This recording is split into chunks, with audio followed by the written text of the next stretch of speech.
내가 전심으로 주께 감사하며 신들 앞에서 주께 찬송하리이다.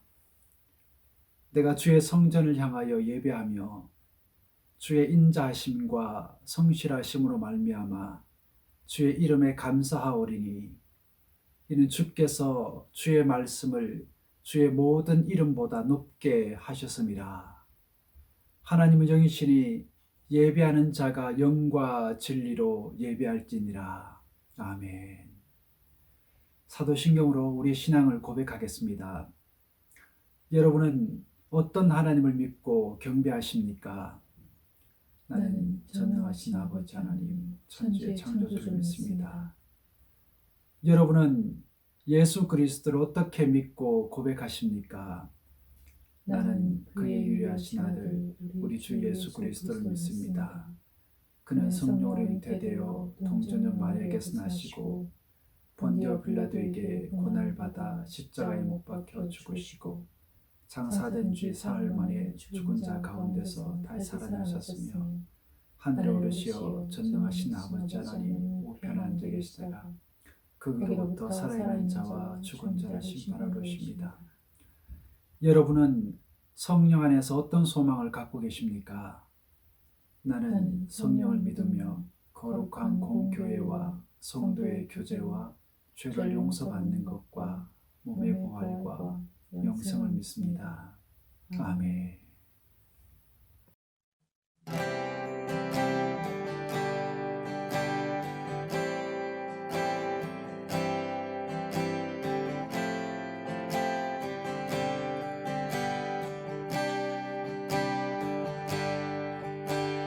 내 안에 가장 귀한 것 예수를 아니라.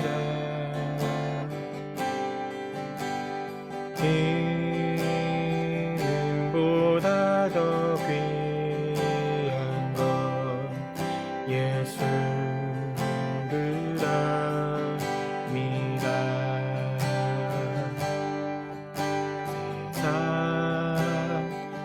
지식보다 귀한 것 예수를 아니라. 내 안에 가장 귀한 것 예수를 아니라. 예수의 이름 존귀한 그 이름. 예수의 이름 능력의 그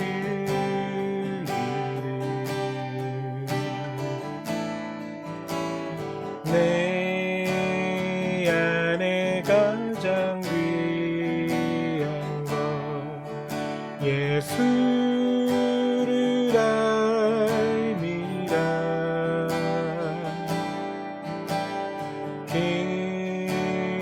기름보다 더 귀한 것 예수를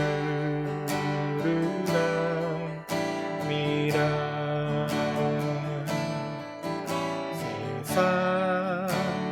지식보다 귀한 것 예수를 알미라. 내 안에 가장 귀한 것 예수를 알미라. 예수의 이름 존귀한 그 이름. 예수의 이름 능력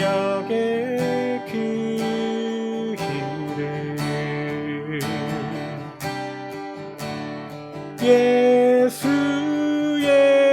이름 존귀한 그 이름 예수의 이름 능력의 그 이름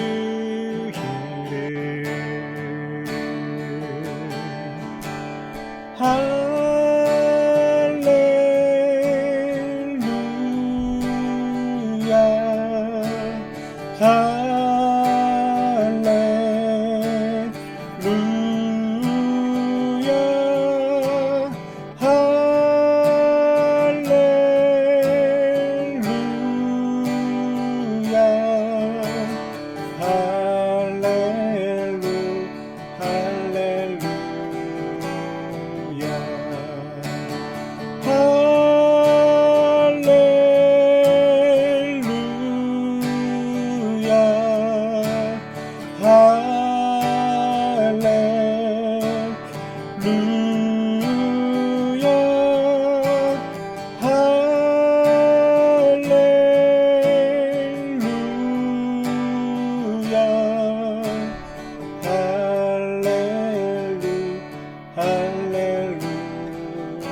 어저께나 오늘이나 아무 때든지 영원토록 변함없는 거룩한 말씀 믿고 순종하는 이의 생명 되시며 한량없이 아름다운 기쁜 말일세 불망이 있는 바다 위로 걸어오시고 갈릴리의 험한 풍파 잔잔케 하고 겟세마네 동산에서 우리 위하여 눈물 짓고 기도하신 고난의 주님 어저께나 오늘이나여 원무궁이 한결같은 주 예수를 찬양합시다 엠마오로 행하시던 주님 오늘도 한결같이 우리 곁에 함께 계시고 우리들을 영접하러 다시 오실 때 변함없는 영광의 주친이 배우리 어저께나 오늘이나 영원무궁이 한결같은 주 예수를 찬양합시다 어저께나 오늘이나 영원무궁이 한결같은 주 예수를 찬양합시다 세상 지나고 변할지라도 찾은 주 예수 찬양합시다. 세상 지나고 변할지라도 영원하신 주 예수 찬양합시다. 영원하신 주 예수 찬양합시다.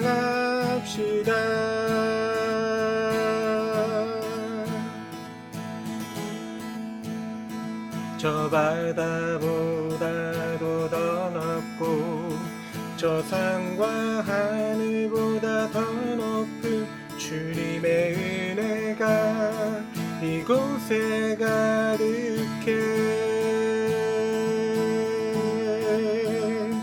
살아계신 나의 주 하나님 언제나 넘치는 주의 사랑으로 내 안에 가득히 넘쳐 흐르네. 내게 강 같은 평화, 내게 강 같은 평화, 내게 강 같은 평화 넘치네.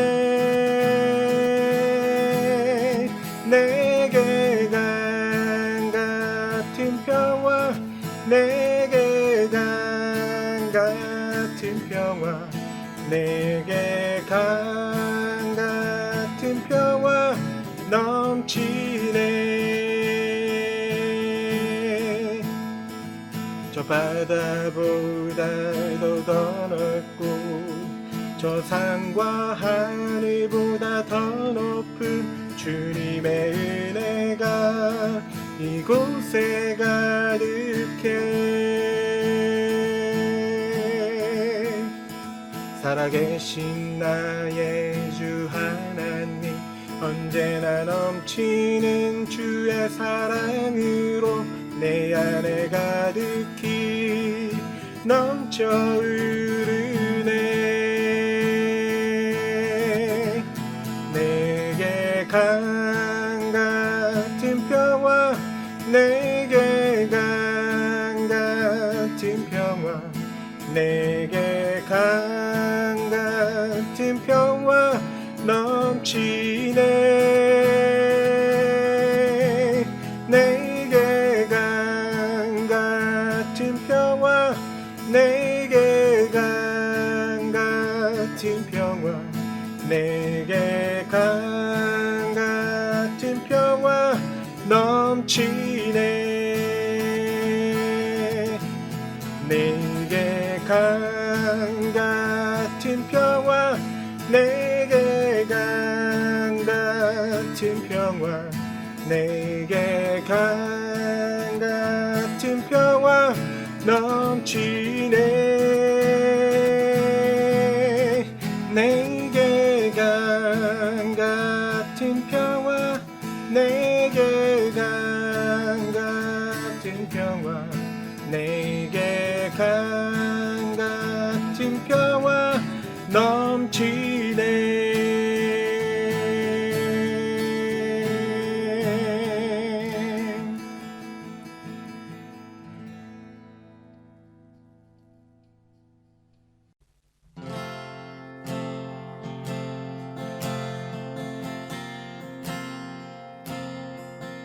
내 삶에 들어온 주님의 말씀이 내게 빛이 되시니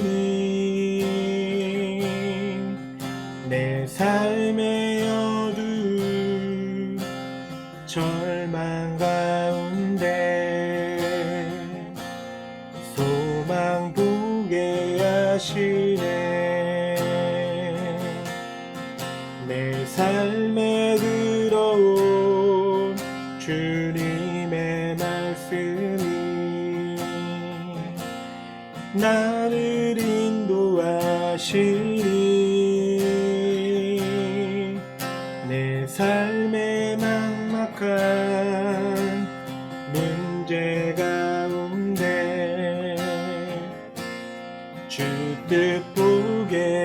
하시네. 말씀이 내게 역사하기를, 말씀이 내게 살아있기를. 하나님 말씀을 듣겠나이다. 주님의 음성을 듣겠나이다. 내 삶에 들어온 주님의 말씀이 내게 빛이 되시니, 내 삶의 어두운 절망 가운데 소망 보게 하시네. 말씀이 내게 역사하기를, 말씀이 내게 살아있기를. 하나님 말씀을 듣겠나이다. 주님의 음성을 듣겠나이다.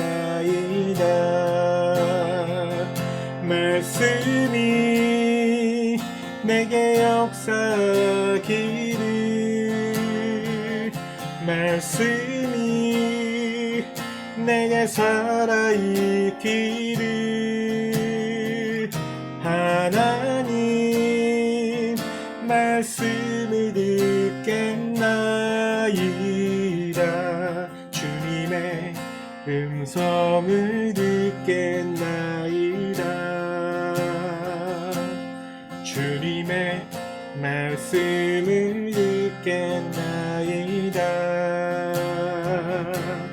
주님의 뜻대로 살겠나이다.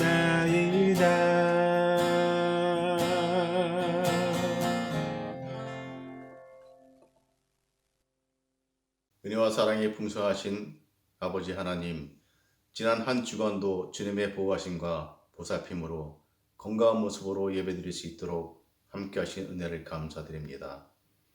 불안하고 불확실한 시대에 살고 있어 해결의 실마리가 보이지 않는 시대에 살고 있지만, 우리의 구원자이시며 피난처이신 예수 그리스도를 나의 구주로 삼은 것을 기쁘게 생각합니다. 왜냐하면 예수 그리스도 이외에 어느 누구도 이 사망의 음침한 골짜기와 같은 세상을 구원해 줄 수 없기 때문임을 고백드립니다. 아무것도 염려하지 말고 오직 모든 일에 기도와 간구로 너희 구할 것을 감사함으로 하나님께 아뢰라. 그리하면 모든 지각에 뛰어난 하나님의 평강이 그리스도 예수 안에서 너의 마음과 생각을 지키시리라. 그렇습니다. 저의 마음이 연약하여 염려하고 고민하며 살았습니다. 이 바이러스가 끝이 보이지 않고 저희들 곁으로 새로운 변이 바이러스가 생겨서 저의 마음과 생각을 힘들게 하며 고민하게 만들었기 때문입니다. 백신을 1, 2차까지 맞았음에도 더 강한 바이러스가 우리의 마음을 더 아프고 힘들게 하고 있습니다. 하지만 저희들이 근심 걱정만 한다고 이 바이러스에서 자유롭지는 않겠지요. 이런 생각은 사탄이 우리에게 주는 나쁜 생각임을 알고 주님이 주신 평강과 희락과 기쁨을 누리며 살기를 원합니다.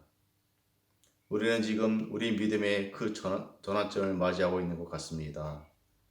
주님이 우리에게 말씀하시고자 하는 메시지가 무엇인가 깨닫고 기도와 간구로 감사함으로 하나님의 뜻을 잘 분별하는 주님의 교회 성도님들 다 될 수 있도록 인도하여 주시옵소서.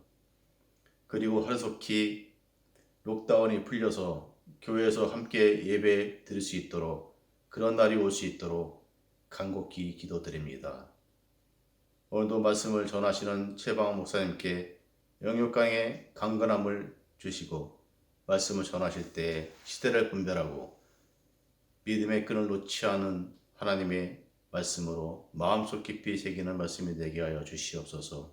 이 영상 예배를 위해 애쓰고 수고하시는 모든 분들에게 하나님의 은혜와 평강이 있기를 원하오며 예수 그리스도 이름으로 간절히 기도하옵나이다. 아멘. 할렐루야. 오늘도 복되고 좋은 날입니다. 함께 예배드리는 분들과 평화 인사 나누겠습니다. 주님의 평화가 함께하기를 원합니다. 주님의 평화가 함께하기를 원합니다. 어떻게 잘들 지내고 계십니까? 아무쪼록 잘들 지내시고 서로 안부 전하면서 얼굴을 볼 때까지 건강하게 주님 안에서 평안하셨으면 좋겠습니다. 이제 하나님께 봉헌 기도 드리겠습니다. 긍휼과 회복의 하나님, 하나님께서 구하는 제사는 상한 심령이라 말씀하셨으니 우리가 정직함으로 살다가 찢기고 상한 심령을 주께로 가지고 나아갑니다. 연약한 우리 모두를 긍휼히 여기시고 주의 사랑과 은혜로 치유해 주시며 회복하여 주옵소서. 이 시간 성도들이 정성을 모아 주께 예물을 올려드립니다. 우리가 가진 모든 것은 주의 것이고 주께서 허락하신 것들입니다. 그러기에 당연히 주께 드려야 할 것들입니다. 오히려 허락하심에 감사하고 드릴 수 있음에 감사하는 우리가 되게 하옵소서. 또한 이 물질에 대하여 우리의 마음을 잘 간수하여 순간순간 솟구치는 물질의 욕망을 잘 제어할 뿐 아니라 선하게 사용할 줄 아는 지혜를 허락해 주옵소서. 그리하여 재물의 메인 자가 아닌 재물을 다스리는 자가 되게 하옵소서. 나아가 재물의 풍부함을 의지하여 정작 의지해야 할 하나님을 잃어버리는 안타까운 인생이 되지 않게 하옵소서. 주께서 우리 삶의 영원한 주인이 되어 주시기를 간절히 바라며 복의 근원 되시는 우리 주 예수 그리스도 이름으로 기도드립니다. 아멘. 오늘 우리에게 주시는 하나님의 말씀은 사도행전 2장 1절에서 13절의 말씀입니다. 신약성경 188면입니다.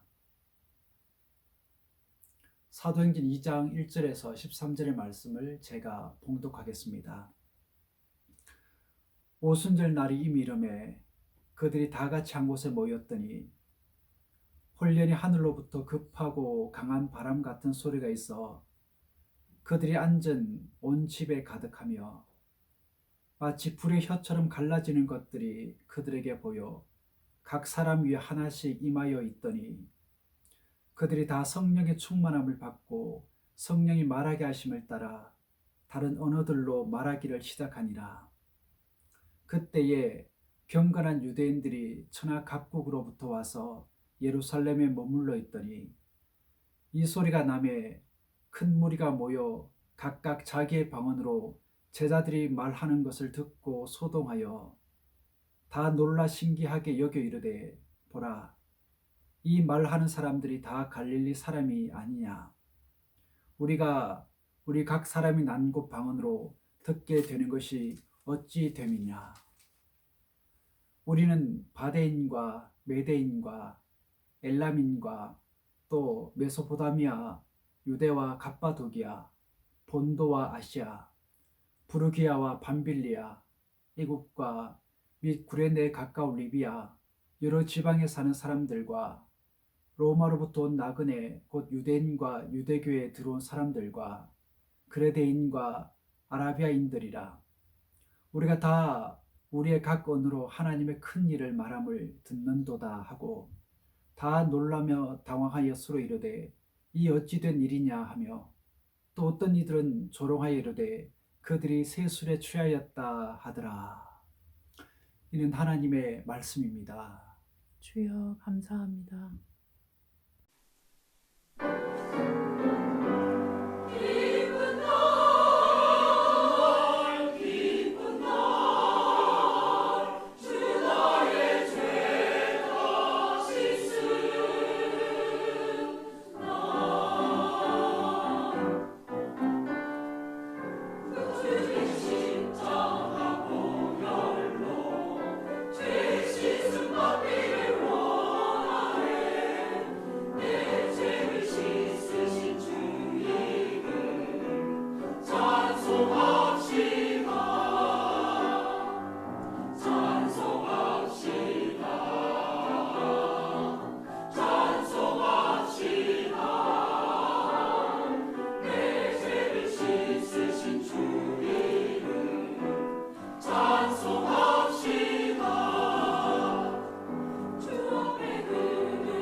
1차 세계대전이 끝난 직후 영국의 시인이었던 예이츠가 자신의 시 재림에서 사냥을 위해 매를 훈련하는 조련사와 매를 통해 당시의 시대적 상황을 이렇게 그려내고 있습니다.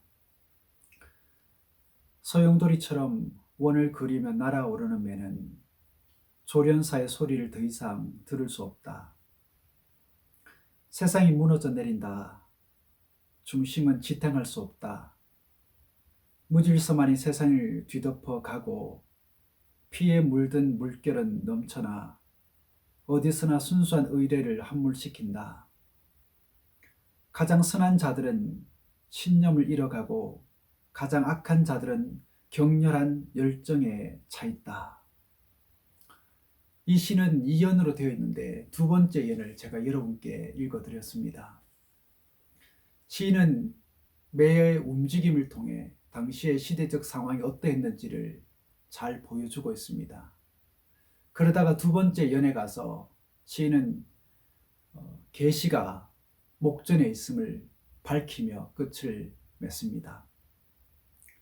시인이 시에서 말하고자 하는 내용을 좀 더 살펴보겠습니다. 시에 보면 매가 크다란 원을 그리며 하늘로 날기 시작했고 그 원을 따라 점차 빠르게 날아올라 가다가 그만 자신을 조련한 조련자의 손에서 벗어나게 됩니다. 여러분, 매가 조련사의 손에서 벗어나서 더 이상 조련사가 하는 말을 듣지 못하게 되면 어떻게 될까요?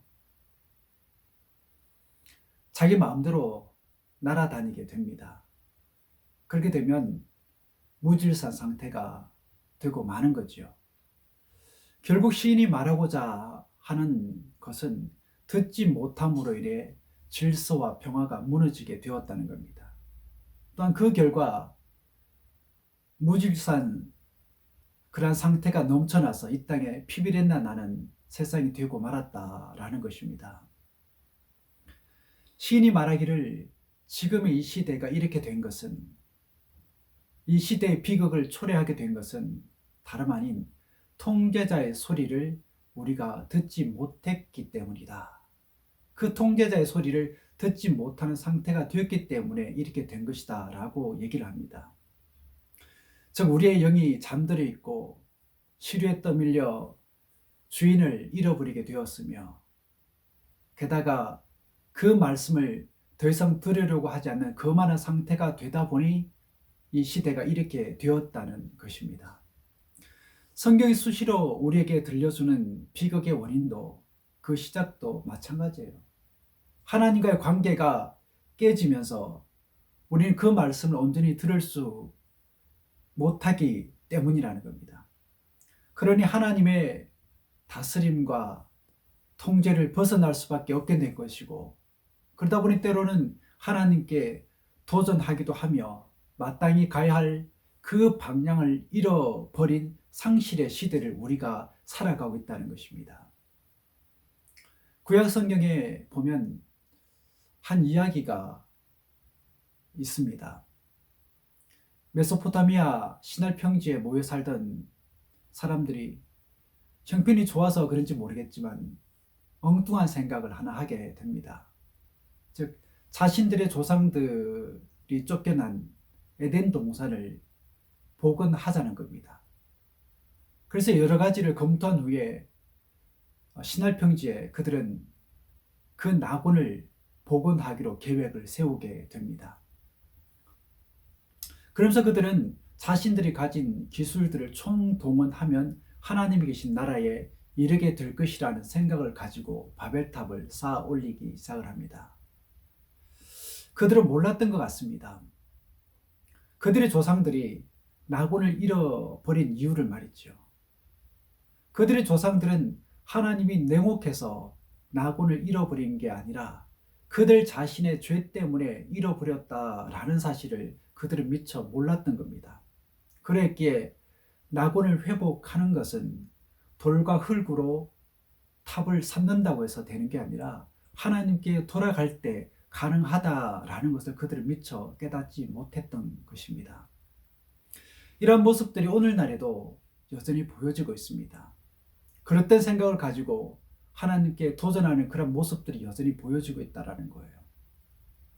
즉 하나님의 영역을 넘보는 사람의 죄된 본성이 생명과학과 과학기술의 부분에서 인류의 미래를 더 밝게 하겠다라는 그런 취지하에 새로운 바벨탑을 여전히 건설하고 있다는 겁니다. 하나님의 영역에 도전하고 하나님이 되려고 하는 거기서부터 낙원의 상실이 이루어졌는데 사람들이 여전히 하나님의 영역을 넘보는 죄를 범하고 있으니 이 일을 어떻게 하면 좋을까요? 마치 운명처럼 자신을 해하는 방향으로 그렇게 진행하고 있는데, 그렇게 걸어가고 있는데 이 일을 어떻게 하면 좋겠습니까? 그런데 여러분, 그 길 끝에는 뭐가 있을까요? 무엇이 그들을 기다리고 있을까요? 그 다름 아닌 하나님의 진노와 심판입니다.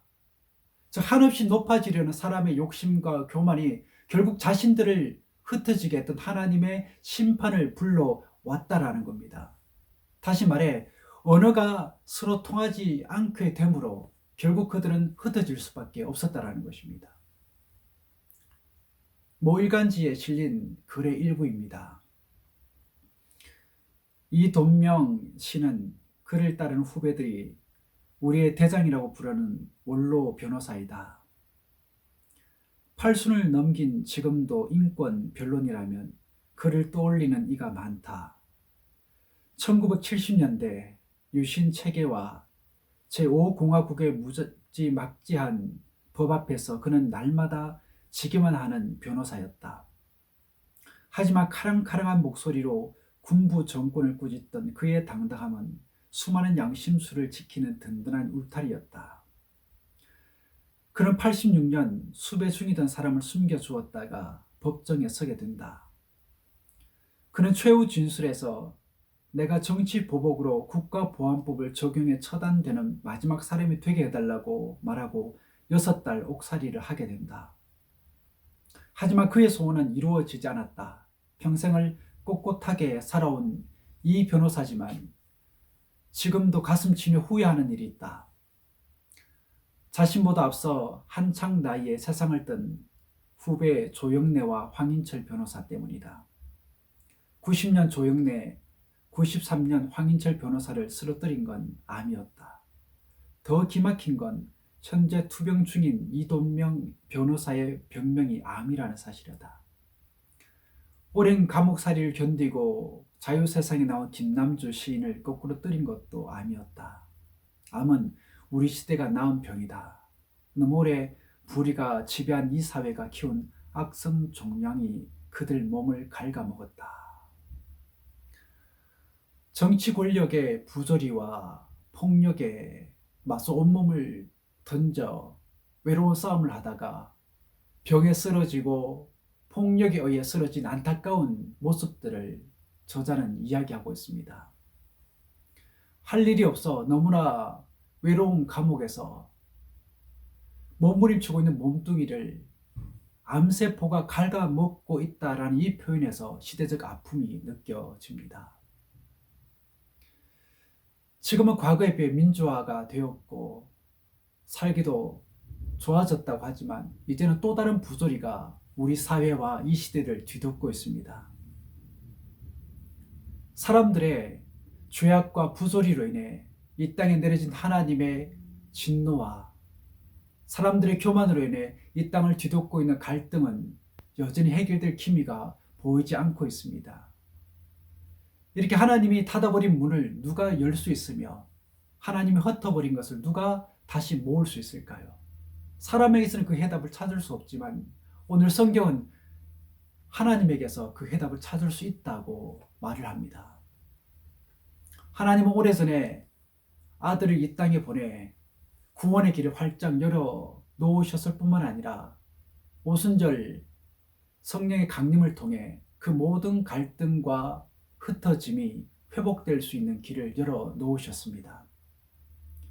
그 옛날 마가다락방에 모여있던 사람들은 바벨탑을 건설할 만한 머리는 없었지만 성령이 그들에게 임했을 때 온 세상을 복음 앞에 나아가도록 했고 예수 그리스도 안에서 하나가 되게 하는 놀라운 역사를 이루어냅니다.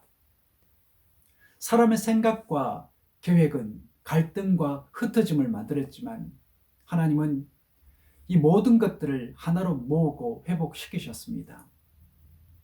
이러한 장면을 상세히 보여주고 있는 사도행전은 성령의 임재와 함께 특별한 현상을 우리에게 보여줍니다.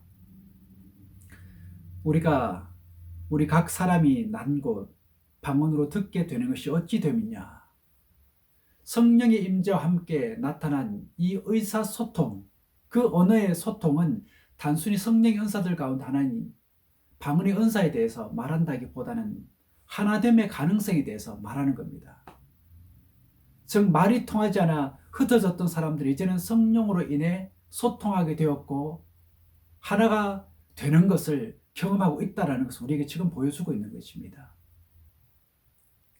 이렇게 성령이 역사하자 나누어졌던 마음이 하나로 묶인 겁니다.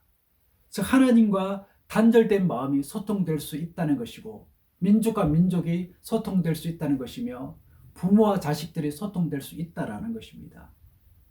그러기에 하나님의 구원 역사는 이제는 예루살렘을 넘어 이방색으로 넘어가고 있고 자기들 품 안에만 품고 있던 그 생명의 말씀이 이제는 이스라엘을 넘어 사마리아로 소아시아로 유럽으로 전해지고 있다는 것입니다. 이렇게 성령은 회복의 영으로 우리에게 오셨고 지금도 오고 계십니다. 그 정도로 교회가 회복이 되고 개인의 심령이 회복이 되며 서로의 관계와 가정이 회복되는 역사를 우리가 경험하고 있는 것입니다. 이와 같이 성령은 이 땅에 생명으로 임하기에 무너지고 깨진 것들이 살아나고 회복되는 역사가 일어나는 것입니다. 또한 죄악과 교만으로 흩어진 사람들이 다시 주님 앞으로 모이게 되는 것입니다. 바라기는 회복, 그 아름다운 역사가 지금 이 시간에도 그리고 날마다 경험되는 은혜가 우리 모두에게 있기를 축복합니다.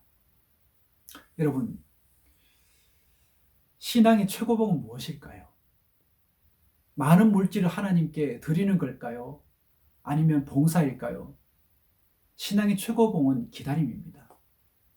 인생의 성패가 기다림에 달려있듯이 신앙도 기다림이 중요합니다. 인생이 기다림에서 시작해서 기다림으로 끝을 맺듯이 하나님 앞에서 살아가는 우리 모두 역시도 신앙의 기다림은 참으로 중요합니다. 산모가 출산의 기쁨을 맛보려면 생명을 잉태하고 10달이라는 시간을 기다려야 합니다. 만약 그 10달이라는 시간을 채우지 못하고 조산하게 되면 아기는 미숙아로 태어나 인큐베이터 안에서 기다림의 시간을 보내야 됩니다. 이처럼 기다림이 없이는 출산도, 응답도, 성취도, 기쁨도 없는 것입니다.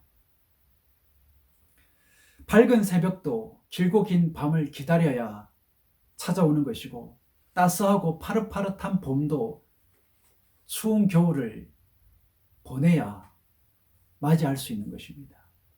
그리고 풍성한 가을의 수확도 기다림이라는 시간 속에서 연그러져 가는 것입니다. 그러고 보면 세상에는 하루아침에 되는 게 별로 없어 보입니다. 즉 세상살이가 기다림의 연속이라는 것입니다. 건물도 지을 때는 적당한 시간을 기다리지 못해 급하게 시공을 하다 보면 그 건물은 부실 공사가 되어서 나중에 무너질 위험이 있는 거예요. 또한 밥을 지을 때도 적당한 시간을 기다리지 못하고 5분마다 소뚜껑을 열게 되면 어떻게 될까요? 밥을 제대로 먹을 수 있을까요? 그러기에 우리가 사는 길은 하나님을 기다리는 것이고 하나님의 방법을 기다리는 것입니다. 또한 성령의 임재를 기다리는 것이고 성령의 인도를 기다리는 것이며 성령의 지시를 기다리는 게 교회가 생명력을 회복하는 비결인 것입니다. 그렇게 우리는 오늘도 누구를 기다려야 할까요? 성령을 기다려야 합니다. 즉 내가 대장이 되어 대작 노력하려고 하지 말라라는 겁니다. 때로는 오래 기다려야 할지도 모르겠습니다. 지금 당장 내 눈에 보이면 좋겠지만 하나님은 10년 아니면 20년을 기다리라고 말씀하시기도 하십니다. 어느 집사님이 하나님께 잘 참을 수 있도록 그 기도를 하나님께 드리고 있습니다. 그 기도의 내용은 이렇습니다. 주님, 오래 참을 수 있는 인내를 내게 주십시오. 지금 당장 주세요. 타락한 사람의 본성 중에 가장 두드러진 특징이 무엇일까요? 아마 조급함이 아닐까 생각합니다. 여러분, 조급함이라는 마음에 무엇이 자리하고 있을까요? 조급한 마음에는 언제나 불신앙이 자리하고 있습니다. 그러기에 그 조급함은 결국 하나님을 기다리지 못하고 나를 내세우고 내가 앞서는 동기가 되고 마는 것입니다. 그렇다면 성령을 기다리라는 게 무슨 뜻일까요? 그건 성령을 앞서지 말라는 겁니다. 성령의 다스림을 받으며 살라는 거예요. 비록 더딜지라도 하나님의 방법을 따라 살고 하나님의 때를 기다리며 살라는 거예요. 그러면 예수 그리스도를 통해서 허락해 주신 그 생명과 회복의 역사를 성령이 오늘날 교회와 우리 그리고 우리가 하는 사역에 부어 주실 것입니다. 비록 우리 모두는 속도에 민감한 시대를 살고 있지만 그렇다고 할지라도 우리 믿는 사람들은 세상의 속도 전쟁에 덩달아 춤을 추는 존재가 아니라 기다림 속에 살아가는 그런 존재라는 사실을 여러분들 잊지 않기를 축복합니다. 김용택 시인이 쓴 참 좋은 당신이라는 시가 있습니다.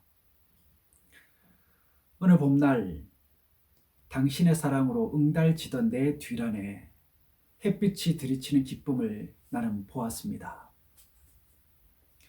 어둠 속에서 사랑의 불가로 나를 가만히 불러내신 당신은 어둠을 건너온 자만이 만들 수 있는 밝고 환한 빛으로 내 앞에 서서 들꽃처럼 깨끗하게 웃었지요.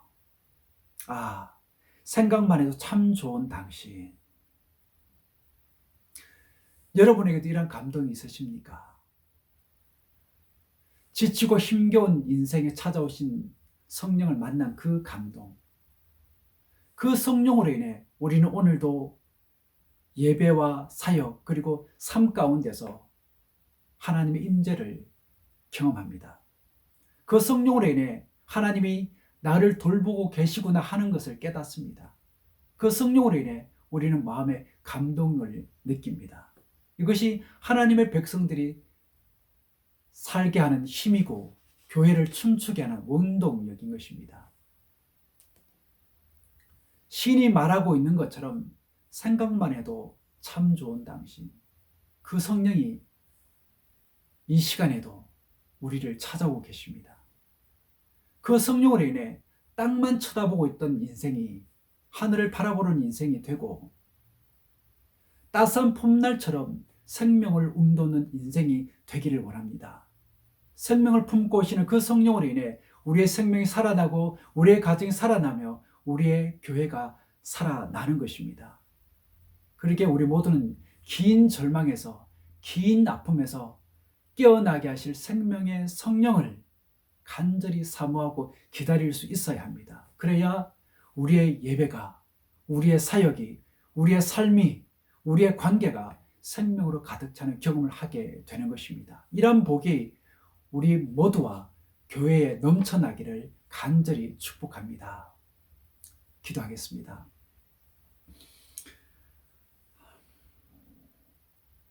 비와 바람 그리고 추위를 몰고 왔던 겨울도 차차 물러가고 따스한 햇살과 상쾌한 바람이 부는 봄날을 우리에게 허락하신 하나님께 감사를 드립니다. 이처럼 우리의 신앙에도 우리의 삶에도 이와 같은 봄이 찾아오기를 원합니다. 그 해답은 이 땅의 그 무엇이 아니라 회복하고 치료하며 생기를 불어넣으시는 성령께 있음을 고백하며 그 앞에서 부르짖고 그 앞에서 시간을 보내게 하옵소서. 그래서 우리로 하여금 살게 하시고 춤추게 하옵소서.